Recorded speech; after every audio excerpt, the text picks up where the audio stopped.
కాంగ్రెస్ ప్రభుత్వం ఏడాది పూర్తి చేసుకుంది. విజయోత్సవాలు రాష్ట్ర ప్రభుత్వం నిర్వహిస్తుంది. ఈ ఏడాది కాలంలో ప్రభుత్వం ఎలాంటి విజయాలు సాధించింది, ఏ రంగంలో అభివృద్ధి సాధించిన అంశంపై మనతో మాట్లాడడానికి రెవెన్యూ శాఖ మంత్రి పొంగులేటి శ్రీనివాసరెడ్డి మనతో. నమస్తే సార్. నమస్కారం అండి. మీ శాఖలో ఈ ఏడాదిలో మీరు సాధించిన విజయాలేంటి? యావత్ తెలంగాణ రాష్ట్ర ప్రజలందరికీ మీ దీవెనలు, మీ ఆశీస్సులతో తెలంగాణ రాష్ట్రంలో ఇందిరమ్మ రాజ్య పాలన పూర్తయి 1 సంవత్సరం అవుతుంది. గౌరవ ముఖ్యమంత్రి రేవంత్ రెడ్డి గారి నాయకత్వంలోని ఈ ప్రభుత్వం ఏర్పడే నాటికి ధరణిలో 2,46,000 అప్లికేషన్లు, అంతకుముందు 1 సంవత్సరంన్నర 2 సంవత్సరాల నుంచి అప్లికేషన్లు పెండింగ్ ఉన్నాయి. ఇందిరమ్మ రాజ్యం వచ్చిన తర్వాత ఆనాడు ఈ అప్లికేషన్లను పరిష్కరించేది కేవలం కలెక్టర్ల పరిధిలో ఉండేది. ఆ కలెక్టర్ల పరిధి నుంచి ఆ పనిని డీసెంట్రలైజేషన్ చేసి ఎంఆర్ఓ స్థాయిలో కొన్ని, ఆర్డీఓ స్థాయిలో కొన్ని, స్పెషల్ డిప్యూటీ కలెక్టర్ రెవెన్యూ నుంచి కొన్ని, కలెక్టరు సిసిఎల్ఐకి పవర్స్ని డీసెంట్రలైజేషన్ చేసి యుద్ధ ప్రాతిపదిక మీద ఈ 2,46,000 పెండింగ్ అప్లికేషన్లతో పాటు ఈ సంవత్సరంలో సుమారు ఇంకా ఒక 2,60,000 అప్లికేషన్లు వచ్చాయి. అంటే ఈ గడిచిన సంవత్సరంలో గతంలో ఆ మహానుభావులు ఏవైతే ఈ ధరణితో చేసిన తప్పులు తడకల వల్ల సామాన్య రైతులకి పడ్డ ఇబ్బందుల్ని ఈ 5 లక్షల అప్లికేషన్లు క్లియర్ చేయంగా 1 నెల రోజులు 40 డేస్ నుంచి పెండింగు ఇంకా 60,000 చిల్లర అప్లికేషన్లు పెండింగ్ ఉన్నాయి. ఓవరాల్గా ఈ ధరణి అనేది ఇందిరమ్మ రాజ్యంలో స్ట్రీమ్లైన్ చేశాం. ఆనాడు విదేశ సంస్థలకి ఈ ధరణిని తాకట్టు పెడితే ఇందిరమ్మ రాజ్యంలో స్వదేశ సంస్థ అయిన కేంద్ర ప్రభుత్వ సంస్థ ఎన్ఐసికి ఈ డిసెంబర్ 1వ తారీఖు నాడు హ్యాండ్ ఓవర్ చేశాం. ఈ ధరణిలో కూడా 33 కాలమ్స్ ఆప్షన్స్ ఉన్నాయి. ఈ 33 ఆప్షన్స్ ఏవైతే ఉన్నాయో సామాన్య ప్రజలకి చాలా ఇబ్బంది కలుగుతుంది. వాటిని కూడా తక్కువలో తక్కువ బిట్వీన్ 11 to 12లోకి ఆ మాడ్యూల్స్ని తగ్గించి సామాన్య ప్రజలు ధరణితో గత ప్రభుత్వంలో ఏదైతే ఇబ్బంది పడుతున్నారో ఈ ప్రభుత్వంలో వాటిని పరిష్కరిస్తూ ఏ అప్లికేషన్లు అయితే రిజెక్ట్ చేస్తున్నామో రిజెక్ట్ చేసే అప్లికేషన్కి కూడా ప్రాపర్ రీజన్ అంటే స్పీకింగ్ ఆర్డర్ ఇచ్చి రిజెక్ట్ చేసే కార్యక్రమాన్ని ఈ ప్రభుత్వం చేపట్టింది. అంటే ఈ ధరణిలో జరిగిన అక్రమాలకు సంబంధించి మీ ప్రభుత్వం వచ్చిన తర్వాత దాంట్లో జరిగిన అక్రమాలను బయటకు తీసాం. కొత్త భూ చట్టాన్ని తెస్తున్నాం, భూమాత చట్టాన్ని తీసుకొస్తామని ఒక ప్రకటన చేశారు. ఎప్పటి నుంచి కొత్త చట్టం అందుబాటులోకి రాబోతుంది, ఎప్పుడు ప్రకటిస్తారు? అసెంబ్లీ సాక్షిగా ఒక డ్రాఫ్ట్ని ప్రజల ముందు అసెంబ్లీలో పెట్టాం. అసెంబ్లీలో పెట్టి దాన్ని పబ్లిక్ డొమైన్లో పెట్టి ఏదైతే మేధావులు, ఎక్స్పర్ట్స్, ఈ రెవెన్యూలో అనుభవజ్ఞులైన రైతులు, అదే రకంగా గత ప్రభుత్వంలో పెద్దలు ఏ చట్టాన్ని అయితే తయారు చేశారో ఆ పెద్దలు సూచనలు కూడా మంచివి అయితే స్వీకరించే విధంగా పబ్లిక్ డొమైన్లో 1 month ఉంచి అన్నీ స్వీకరించి ఒక రోల్ మోడల్ 2024 ROR చట్టాన్ని ఈ ప్రభుత్వం ఈ రాబోయే అసెంబ్లీలో ప్రవేశపెట్టబోతుంది. అంటే ఖచ్చితంగా మీరు చెప్పగలుగుతారు, ఇప్పుడు మీరు తీసుకొచ్చే కొత్త చట్టంలో ROR చట్టంలో గతంలో ఉన్న ధరణిలో ఉన్న రైతులకు అనేక ఇబ్బందులు వచ్చాయి, అవన్నీ ప్రభుత్వం నేరుగా కలవలేని కానీ ఈ కొత్త చట్టం వచ్చిన తర్వాత అసలు సామాన్యులకు ఎలాంటి ఇష్యూస్ ఉండయి, నేరుగా పరిశీలిస్తుందో ధీమా మీద ఉందా? 200%. ఎందుకంటున్నానంటే ఈనాడు సామాన్య ప్రజలకి ఏ ఒక్క భూమి ఉన్న ఆసామికి కూడా అభద్రత కలగకుండా ఉండే విధంగా, ఇబ్బంది కలగకుండా ఉండే విధంగా ఈ ROR చట్టాన్ని ఇప్పుడు తీసుకొస్తున్నాం.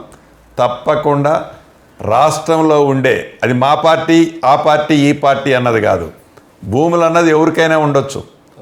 భూములున్న ఆసాములు మంచిగా కూల్గా వాళ్ళు అభద్రతకు లోను కాకుండా ఉండే విధంగా ఈ చట్టాన్ని తెస్తున్నాం.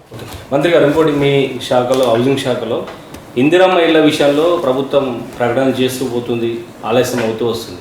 మీరు దసరా అన్నారు, తర్వాత దీపావళి అన్నారు, ఇప్పుడు ఈ మంత్ లాస్ట్ అంటే ఎందుకు ఆలస్యం అవుతుంది? ఆలస్యానికి కారణమైంది ఆనాటి పెద్దలు వాళ్ళు తీసుకున్న నిర్ణయం పింక్ కలర్ వేసుకుంటే చాలు నీకు డబుల్ బెడ్రూమ్ ఇల్లు ఇస్తా, పింక్ కలర్ షర్ట్ వేసుకుంటే చాలు ప్రభుత్వ భూములన్నీ నీకు రాసిస్తా అన్నట్లు ఈ ప్రభుత్వం ఉండదు.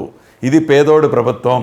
పేదోడికి మంచి చేయాలి, పేదోడికి మంచి చేయాలని తాపత్రయంతోనే ఒక నెల రోజులు లేట్ అవ్వచ్చు, కానీ రేపు ఉదయం ఈ పాటికి 10:30కి గౌరవ ముఖ్యమంత్రి రేవంత్ రెడ్డి గారి చేతుల మీదుగా ఏదైతే ఇందిరమ్మ ఇళ్లకు సంబంధించిన యాప్ ఒకటి ఓపెన్ చేస్తూ 6వ తారీఖు అంటే ఎల్లుండి ఉదయం నుంచి ప్రతి గ్రామానికి ప్రభుత్వ ఆఫీసర్స్ వెళ్తారు. ఎవరైతే బెనిఫిషరీస్ని పేదవాళ్ళల్లో బహుపేదవాళ్ళని నీదే మతము, ఏ కులము, ఏ పార్టీ, నువ్వు మాకు ఓటేస్తావు అనేది అడగం. పేదవాళ్ళు అయి ఉంటే చాలు, మొదట విడతగా వాళ్ళకి ఇళ్ల స్థలం ఉంటే చాలు, ఆ ఇంటి ఆడబిడ్డ పేరుతో ఇల్లు శాంక్షన్ ఇందిరమ్మ ప్రభుత్వం ఈ రాబోయే కొద్ది రోజుల్లోనే చేస్తున్నాం. మొదట విడతగా రాష్ట్ర వ్యాప్తంగా 4,50,000 ఇళ్ళు, ప్రతి ఇంటికి 5 లక్షల రూపాయల చొప్పున 4 విడతల్లో.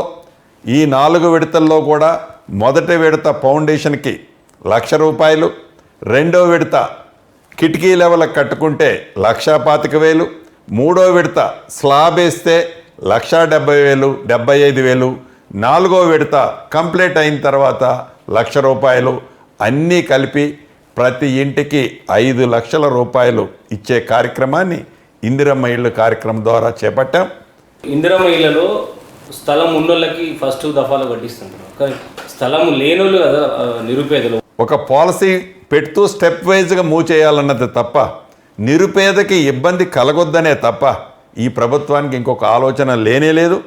నిరుపేద కోసము ఈ ప్రభుత్వం ఎంతైనా చేయటానికి సిద్ధంగా ఉంది. సరే, జిల్లాల్లో అంటే స్థలం ఉంటుంది, ప్లేస్ ఉంటుంది, కట్టిస్తారు. కానీ గ్రేటర్ హైదరాబాద్ లాంటి పరిస్థితి ఇక్కడ కూడా ఈ ప్రభుత్వానికి ఆలోచన ఉంది. ప్రభుత్వ స్థలాల్లో టవర్స్ సిస్టమ్ ఏదైతే ఉందో దాన్ని ఎలా చేయాలన్నది దానికి కూడా ఒక ప్రణాళిక ప్లాన్ చేశాం. ఆ దిశలో అర్బన్లో కూడా తప్పకుండా అర్బన్లో నివసించే నిరుపేదలకి, ఎలిజిబుల్ ఉన్న వాళ్ళకి తప్పకుండా ఈ ప్రభుత్వం ఇవ్వటం జరుగుతుంది.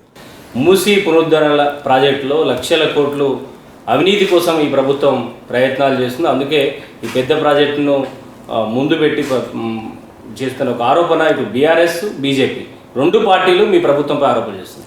అసలు మూసీ ఏంటి? మూసీలో ఇంకా డిపిఆర్ఏ తయారు కాలే, అప్పుడే లక్షల కోట్లు ఏంటి? ఆ లక్షల కోట్లు దోచుకునేదేంది?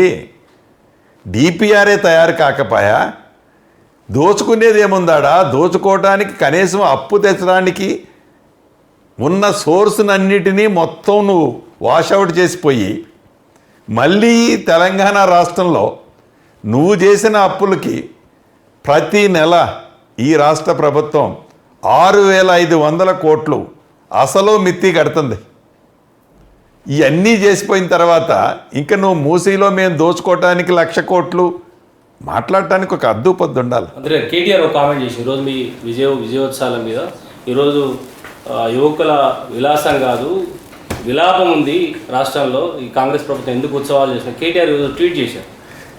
ఇందిరమ్మ రాజ్యంలో మొదటి 10 నెలలు 11 నెలల్లోనే 57,000 ఉద్యోగాలు ఇచ్చిన ప్రభుత్వం ఇందిరమ్మ ప్రభుత్వం.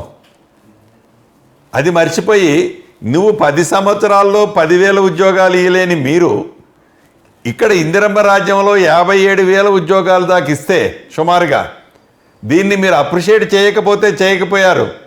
విమర్శకు కూడా ఒక హద్దు ఉండాలి. చేసిన దాన్ని అప్రిషియేట్ చేయకుండా చేయకపోతే చేయకపోయారు. ప్రతిపక్షం కాబట్టి మీరు విమర్శించడంలో పద్ధతి ఉంది, కానీ మీరు చేయలేనిది మేము చేస్తే ఏంది మీకు అంత కళ్ళు కుట్టు లేకుంటే కడుపులో మంట?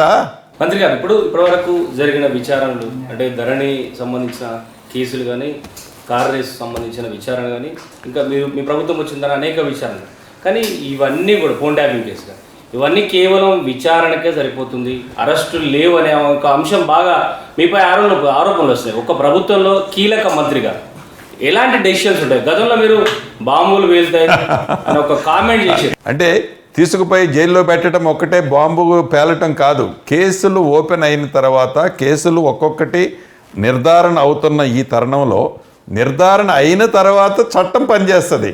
నిర్ధారణ కాకుండా వారు అపోజిషన్లో ఉన్నారని ఎవరైతే ఊవిల్లూరుతున్నారో గబగబ నన్ను జైల్లో పెడితే నాకేదో పొలిటికల్ మైలేజ్ వస్తుంది, జైల్లో పోతే నేను ముఖ్యమంత్రి అయినారు అందరూ ఈ జైల్లో పోయిన వాళ్ళే అని ఆతృత పడుతున్నారో అంత సీన్లే, అంత సీన్ అవసరంలే, అంత ఆతృత అక్కర్లే. ఒక నిర్ణయం తీసుకునేటప్పుడు అది ముఖ్యమంత్రి గారు తీసుకున్నా, ప్రభుత్వం తీసుకున్నా, లేకుంటే అధికారులు తీసుకున్నా ప్రాపర్ థింక్, ప్రాపర్ ఎవిడెన్స్, ప్రాపర్గా అది ప్రూవ్ చేసిన తర్వాతనే చట్టం తన పని తను చేసుకుంటాం. మంత్రి గారు ఒక టైం బాండ్ అంటే ఇన్ని కేసుల్లో ఉన్నారు కదా, కనీసం ఫైనల్గా అరెస్టులు ఉంటాయా? తప్పు చేస్తే తప్పు చేశారు అని నిజ నిర్ధారణ అయిన తర్వాత చట్టం తన పని తను తప్పకుండా తీసుకుని పోతుంది, చేసుకుంటూ పోతుంది, ఆగదు అది. ఆ చట్టము ఎన్ని రోజుల్లో చేస్తుంది అనేది డెఫినెట్గా మేమైతే ఉరుకులు పెట్టి ఏదో మాకు పేపర్ దొరికింది, కేసు కంప్లైంట్ ఇచ్చండి కాబట్టి గబగబ తీసుకుపోయి వేయాలి అని అంటే వేపించచ్చు. అట్లా వేయించాలన్న ఉద్దేశం మాకు లేదు, ఉండదు కూడా. కానీ అది ప్రాపర్గా వాళ్ళు ఆధారాలన్నీ సేకరించి చేసేటప్పుడు మధ్యలో మేము ఎవరున్నా ఆపలేము కదా. శ్యామ్తో సత్యం, B6 న్యూస్, హైదరాబాద్.